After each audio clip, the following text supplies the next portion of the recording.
মায়ের দেখা কখন পাবো সেটা কেউ বলতে পারে না। কে জানে বাবা আজকে পুলিশে ধরবে কিনা, ধরলে তো বাবা সত্যি কথাই বলতে হবে।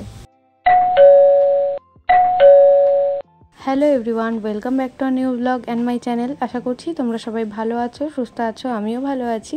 আমি ব্রাইডাল মেকআপ আর্টিস্ট মৌমিতা। ঘড়ির কাঁটায় তখন বাজে 4:24। তখনও কিন্তু দিনের আলো একদমই ফোটেনি। সবে সবে ভোর হবে হবে এরকম একটা ভাব। আমরা কিন্তু বেরিয়ে পড়েছি আমাদের শপিংয়ের উদ্দেশ্যে। তখন সবে মাত্র পরীক্ষাটা শেষ হয়েছে, তাই বেরিয়েছিলাম একদিন পুজোর শপিং করতে। আজ ভেবেছিলাম পুজোর সব কেনাকাটা একবারে সেরে আসবো। এখানে কিন্তু আমরা যেতে যেতে ভোরবেলা প্যান্ডেল দেখতে শুরু করেছি। দুখানা প্যান্ডেল দেখা হয়ে গেছে। তোমরা যারা আমার চ্যানেলে নতুন আছো অবশ্যই কিন্তু চ্যানেলটাকে সাবস্ক্রাইব করে নিও আর পাশে থাকা বেল বাটনটা বাজিয়ে দিও, যাতে পরবর্তীতে আসা নতুন ভিডিও নোটিফিকেশান তোমরা সবার আগেই পেয়ে যাও।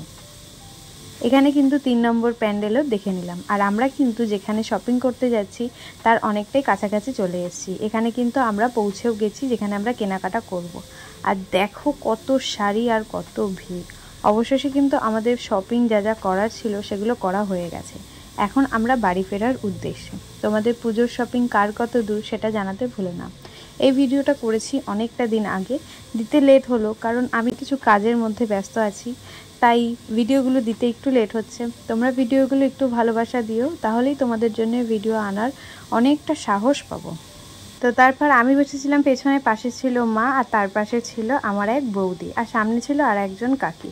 মায়ের চোখ দেখে মনে হচ্ছে না ঘুম পাচ্ছে। আমি তো যেতে যেতে সারা রাস্তা ঘুমাতে ঘুমাতেই গেছি। আর ফেরার কথা কিন্তু মা হংসেশ্বরীর সাথেও একটুখানি দেখা হয়ে গেল আমাদের।